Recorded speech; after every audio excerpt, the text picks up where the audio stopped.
Welcome back to another episode of Mikey Reyes, Real Kung Fu KC. Today we're going to go hang out with somebody who really helps my life out. I'd love for you to meet him. So come on guys, let's go.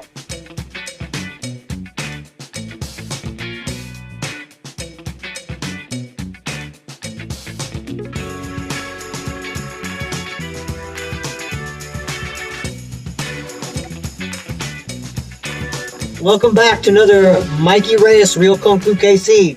I'm here again with my friend Doug Anderson, but today we're at his beautiful place. It's where I come to get my massages, my stretching, and my chiropractic. And today I just kind of want to let people know about how important it is as martial artists and as people in general to seek body help, and not just doctors at the hospitals, but people like this, because this is the everyday care for our bodies that we need.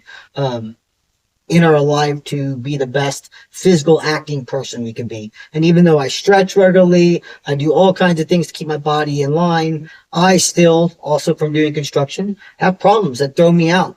And I used to get crazy scared. You could ask my wife, I would cry sometimes because these things would sometimes persist for a week or so. And I'm like, I don't know, I'm feeling all this crazy tingling in my legs, my feet are on fire, I feel this, I feel that, I don't know. And then I'd come and see Doug, and initially, you'd still feel it. But within a week, all that stuff would ease out. And maybe even nowadays, it even happens sooner. But sometimes it just eases through. You get your body back, you feel good, you're back to being a solid person, and it is really good. And injury is very scary.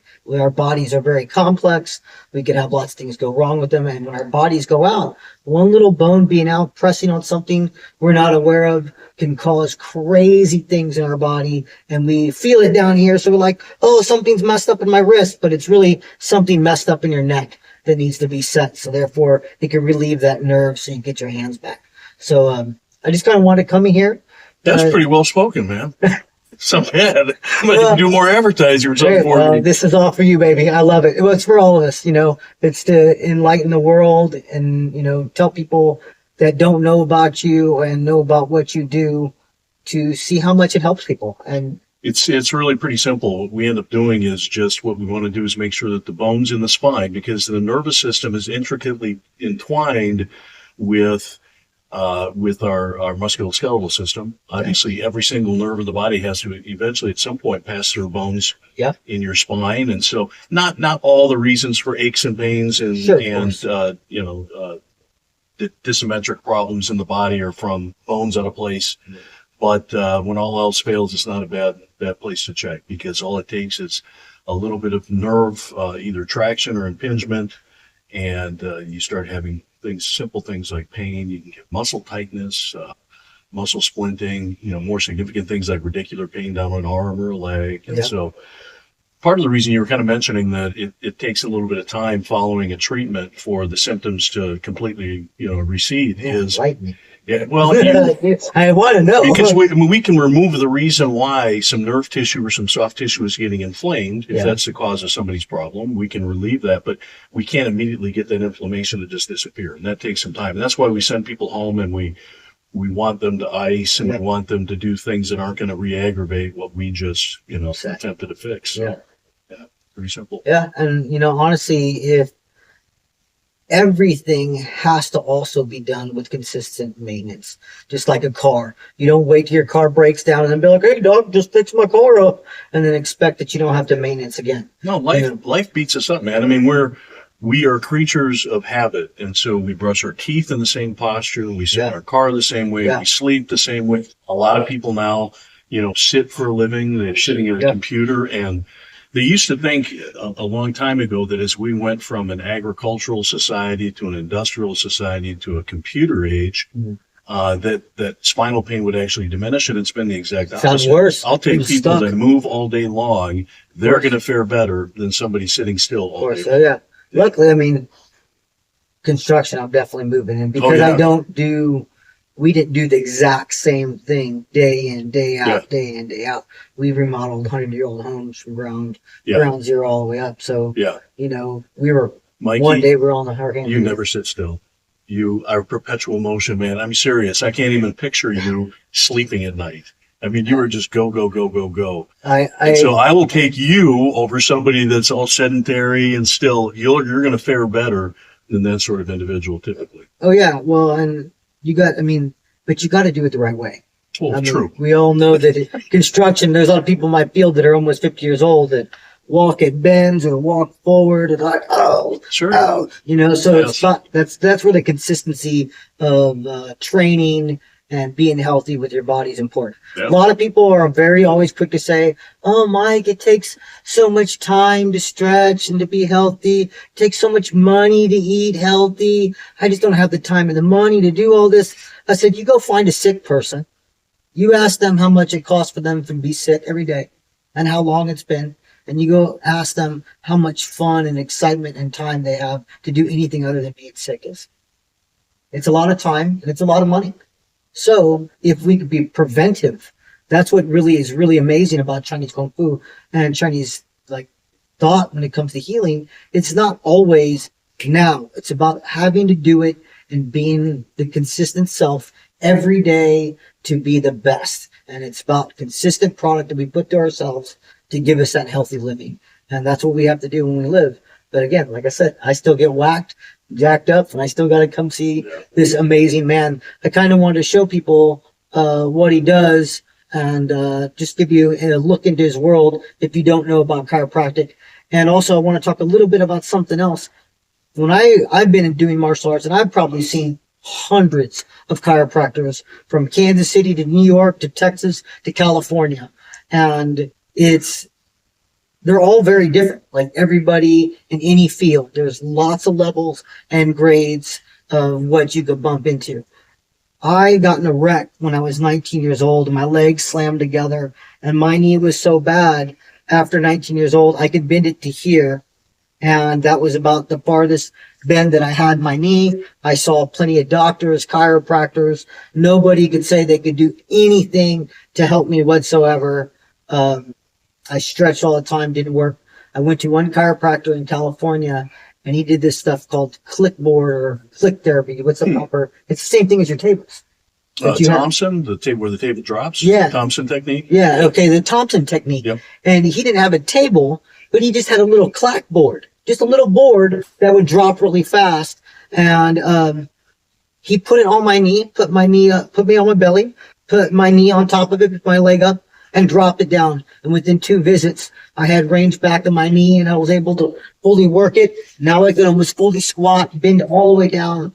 And it was just because the technology of what this is evolving and making people better. And this is the same technology that Doug uses, and it helps a ton. It's basically Ba Fa Jing, or that short power that I talk about, but with technology using his table, because his table gives away, which gives his body greater acceleration and slams it down. Is that correct? This is why you would have been an amazing chiropractor.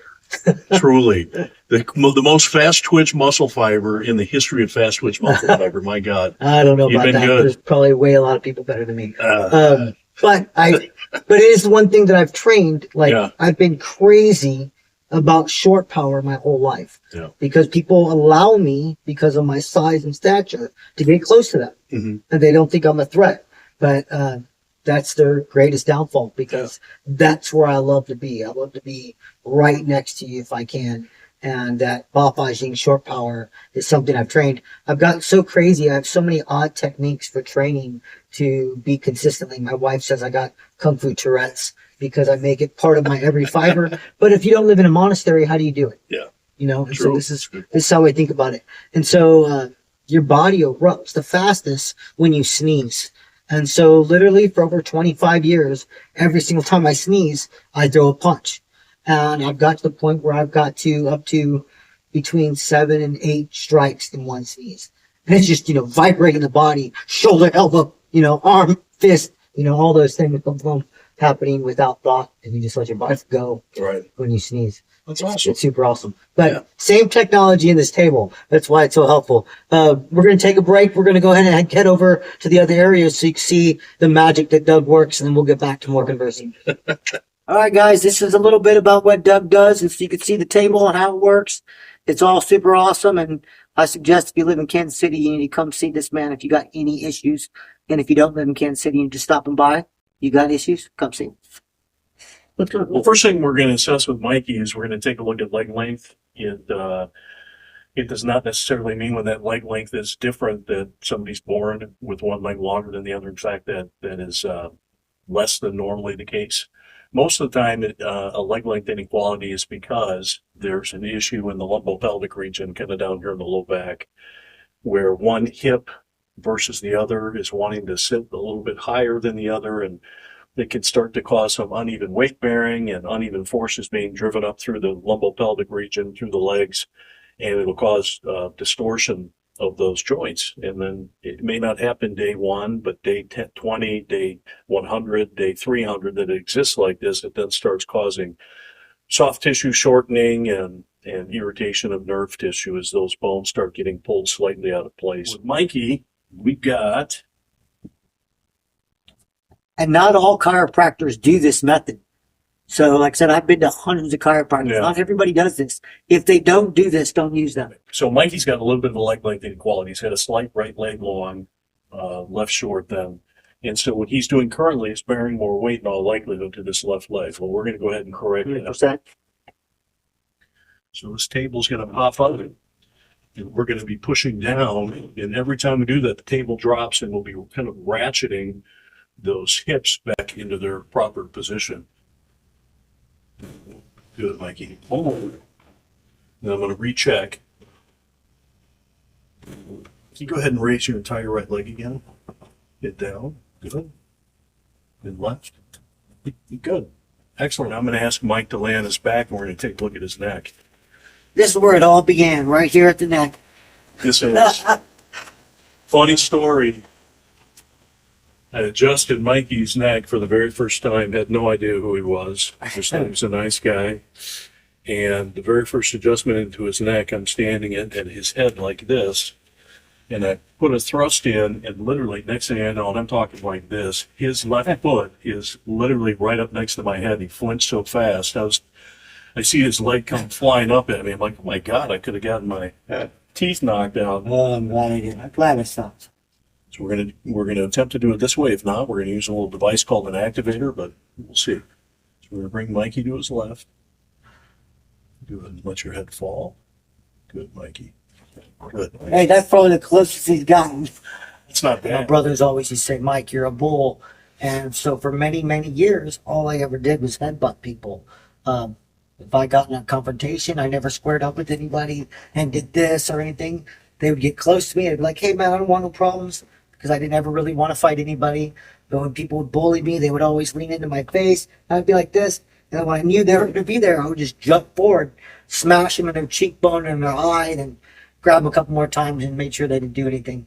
And so between that and then when I started training Kung Fu, I used to actually sleep on my head to condition my neck and roll my head on the ground at the Nelson Art Gallery to condition my neck and my skull. And I think between that, having such dense muscles on my neck and the twitchiness, I don't give Doug much of a choice to set many of these. It is a difficult one as far as getting these vertebrae to move manually.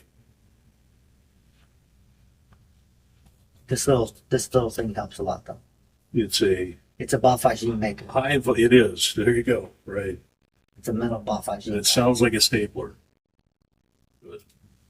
And what that thing feels like, it feels like it's, as he's squeezing it, it's like charging up with energy, and then boom, and then goes. Charges up with energy, and then boom, and then goes. Awesome. We're going to go back to the other spot and just hang out for a moment. Good job. Keep talking. All right, here we are again.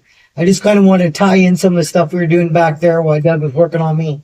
And that little clicker thing, Rudy and Ceaser, we constantly were rumbling and beating each other up and all this stuff. And I remember one time Rudy was on top of Ceaser working him over, and I didn't think nothing of it because we always thought Rudy was just invincible, you know, like how little brothers think of their older brothers. They're just invincible. Sure. So I didn't think nothing of it. I got on top of a dresser. I jumped off the dresser. I grabbed Rudy's like this, working Ceaser over. I jumped off the dresser, grabbed Rudy's head midair, right in the back of the skull. Rudy goes down. No, he started crying. And without a thought, he jumped over and grabbed me, and he went to hit me. My brother Ceaser jumped on his back and he grabbed him by his bicep. He's like, and he's trying to keep him from like punching on me. And it's just like that little clicker. Yeah. He held it and it got so close. Rudy's fist was this close to my face. Ceaser slipped off. Bow! All that energy, my whole face. Got a big old fat eye. Rudy instantly starts crying, falls. I love you, brother. I'm sorry. I didn't mean to. You know, we're little kids roaming around. I mean, nobody watched us. I mean, we had free reign every day when we weren't in school to be sheer madness.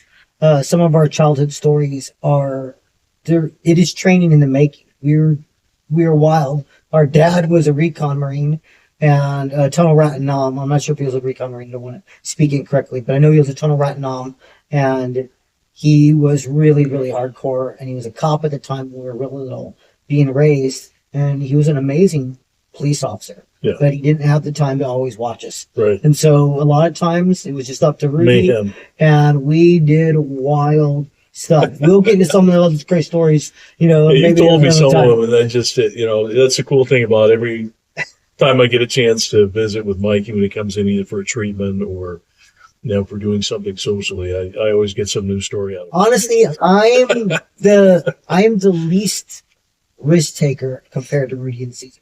Rudy and Ceaser are by far way more risk takers than I. Really? Oh yeah, well, because think about it.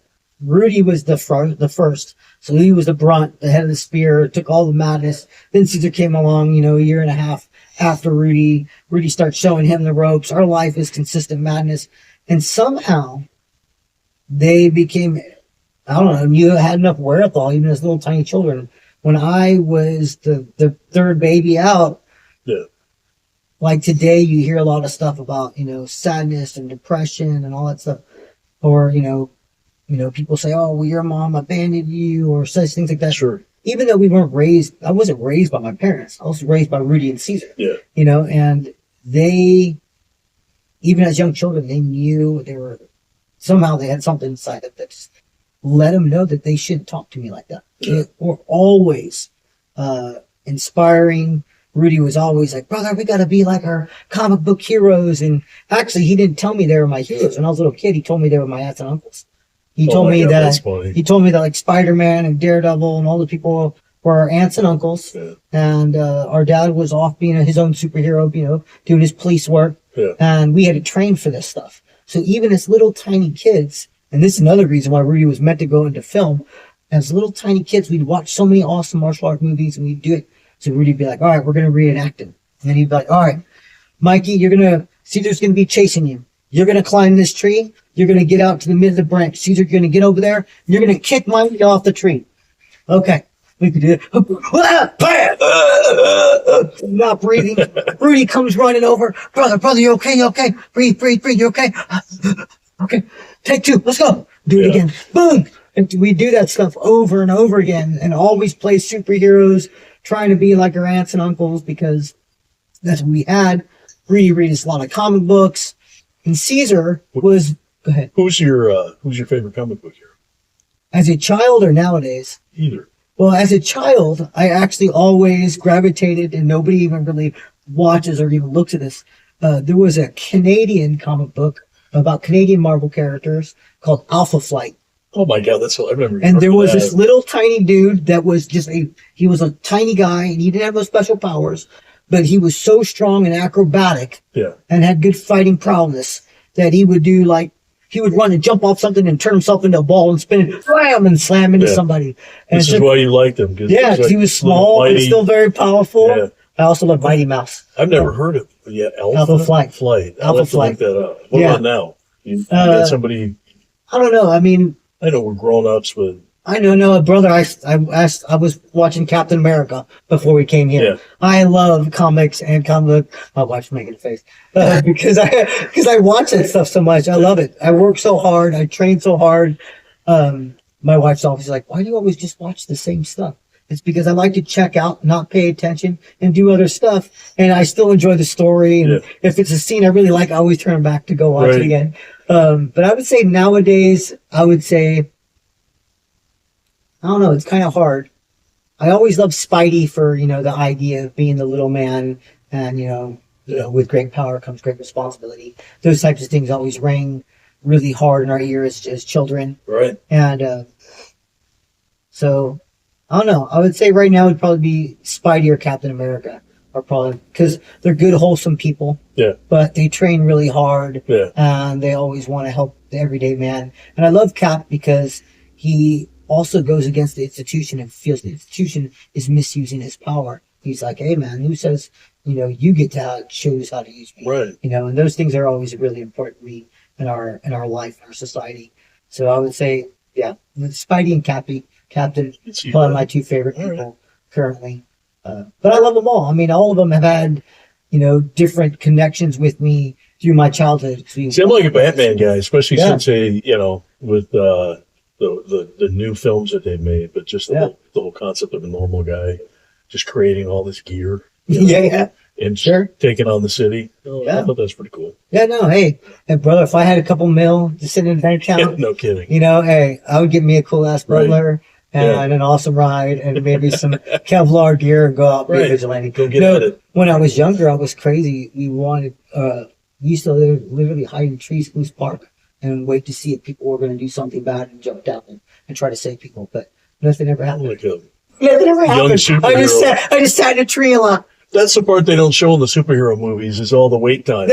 You know? Yeah, there's probably a lot of wait time. And you know, honestly, to be a real superhero, they always talk about the major conflict is that you don't get to generally have a love life, and you don't generally get to have real friends. Yeah. Because if anybody's ever does get to find out who you are, any evil person knows the best way to get to you is to destroy what you love. You know? That's true. They always nab like a girlfriend or a mom or some family member, right, to get back at them. Well, you've seen the show, what's it called? It's The Boys? You watch anything? It's on HBO. I don't have it. My brother Ceaser let me borrow it for a while, but my TV gave up. That's more real. Here's why. Because superheroes have these powers, and you know, some of them would just go off the chain. They'd be like, well, shoot, man, I can rob some banks, and I can do some bad things with my superpowers. But it's an interesting take on superheroes. Yeah, of course. I mean, as they say, great power comes great responsibility. Yeah. So, you know, it's very easy. You know, some people are like, when I was younger, some of my friends would go out with me and they'd be like, well, Mikey, it's okay. You know, I could be a little loud. I could be a little whatever. And we'd go out and then sometimes something would happen and they'd be like, well, Mike, aren't you going to pick me? I'm like, look, man, you said this to this person. You need to stand up for yourself and do what's right. And I won't ever let it go beyond. And they're like, huh? And they'd get stumbled. Some of my friends would get into it with the person and they'd walk away the winner, and that's great. I've never let my friends take it too far. Yeah. Sometimes they'd get into it and my friends would lose. Yeah. And, you know, and if the person looked like they were going to persist, I would just get in the way. I would move my friend and be like, hey, man, you know, whatever the confrontation is, it's over. Sure. I'm going to take my friend home. You obviously won. Right. So good for you. And we're going to get out of here. And so, you know, some people are like, yeah, blah, blah, blah. Okay, cool, whatever. I don't care. Call me whatever you want. But some other people would be like, well, now you saved your friend. I'm going to take you out too. Blah, blah, blah. I'm like, well, you know, if you really want to do that, you can. But I would tell you that it wouldn't be wise. And it's better for us just to be friends. I'm like, can I buy you a drink? Yeah. You know, like, I don't want to do any of these things. It's a good resolution. And, you know, sometimes I'd say maybe one of every 100 times that I ever had to put somebody back in their place physically. Of all the 33 some odd years of training martial arts, I've only really physically had to use it on people maybe 6 or 7 times physically. But I use it all the time. You know, I use it in just spatial referencing. Just today I was making eggs. I have no clue how I did this one. Making eggs, getting ready for doing this. I went to crack an egg and it slipped out of my hand. Flew, hit the edge of my table, and went to fall, and I already had something in his hand. I went behind my back and moved and caught it with my right hand behind my back because something was down my left hand.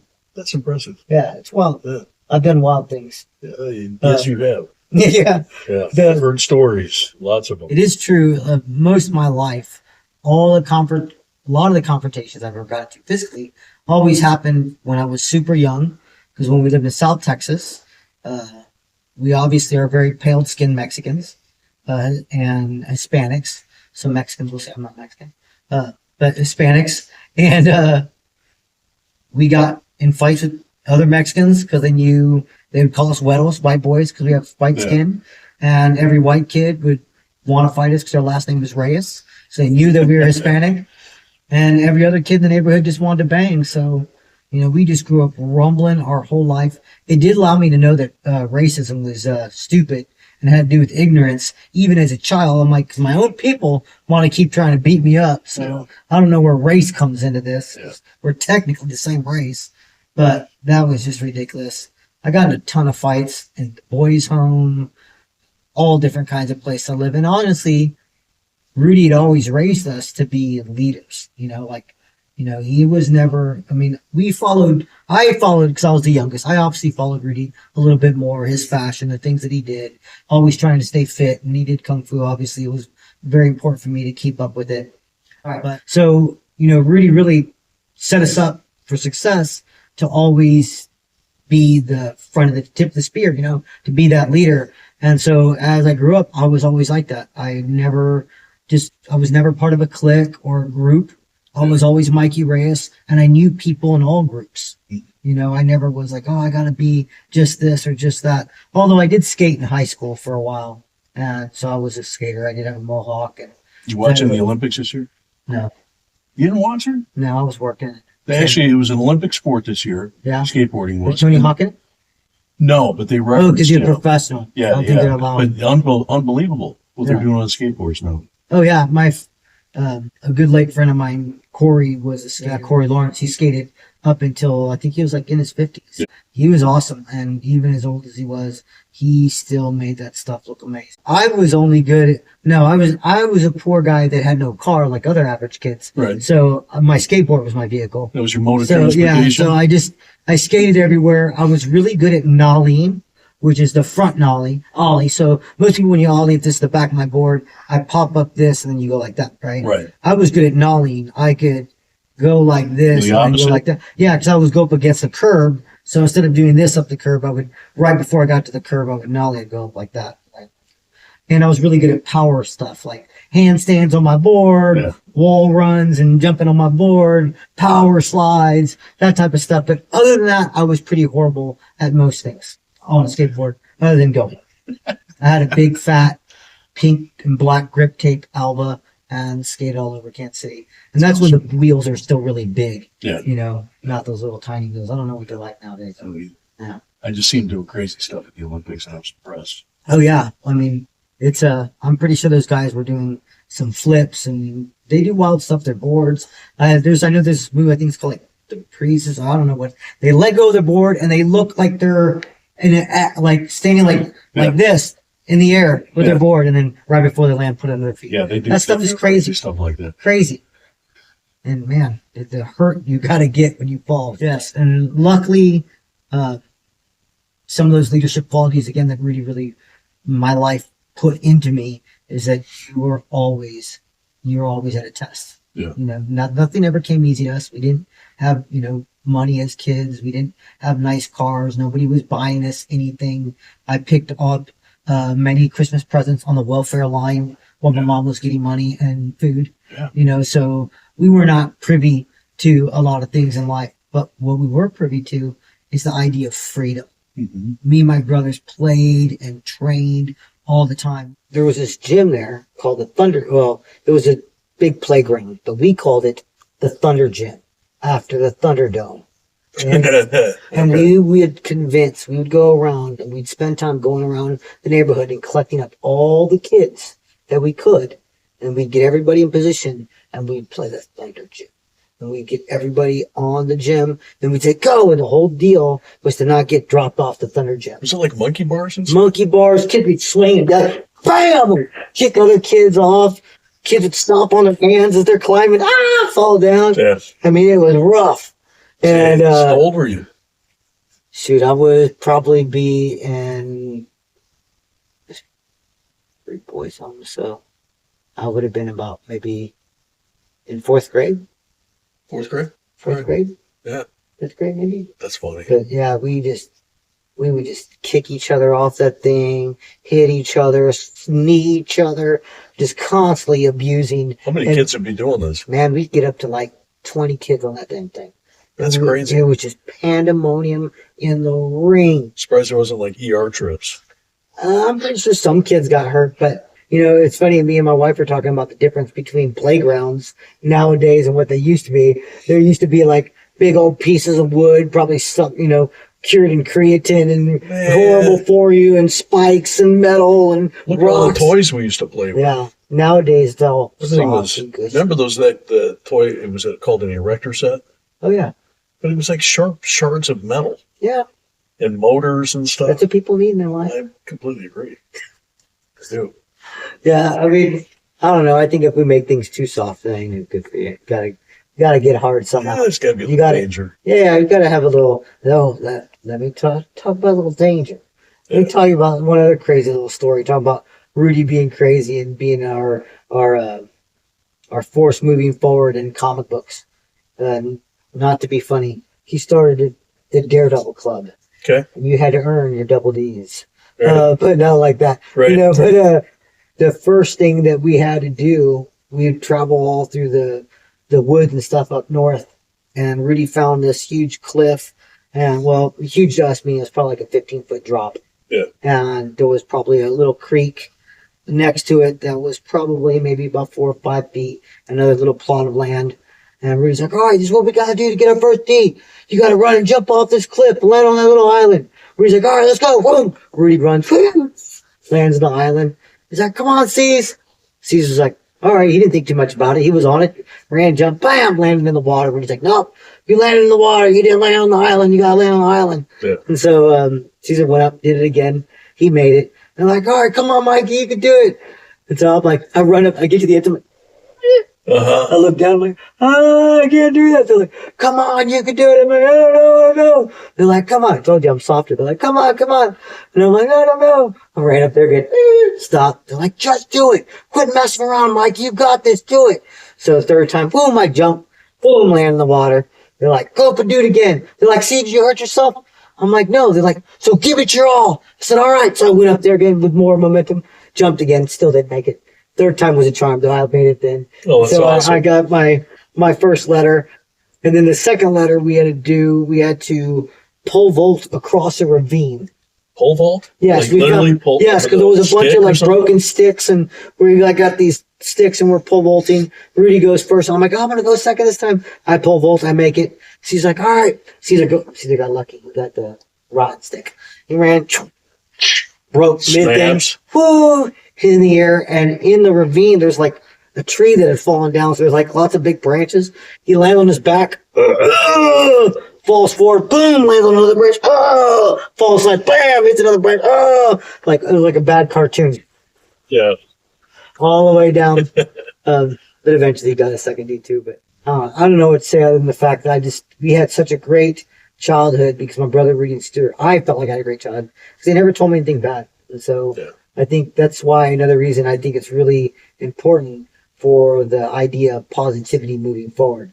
You know, I tell my students you should make 100 people smile a day. That's right. You know, if you can make a ripple of madness with a finger, you could make a ripple of kindness. If you have one person in your life come back to you and tell you, hey, man, you've helped them and you've changed them and gave them something good, then to me, you're still a martial artist. But health goes way beyond just our physicality. It goes the way that we think, what we say, what we do. All those actions bring goodness, health to me, health to you, and health to our world. And, you know, that's really what we want overall. Awesome. All right, guys, I want to say thank you for watching my show, being here with Doug. And Doug's such a great guy. He's going to be with us Thanks. more often than not because I think the world needs to get to know Doug as well. And I want to say thank you so much. Check in for the next show. Mikey Reyes, Real Kung Fu KC. Much love. See you next time.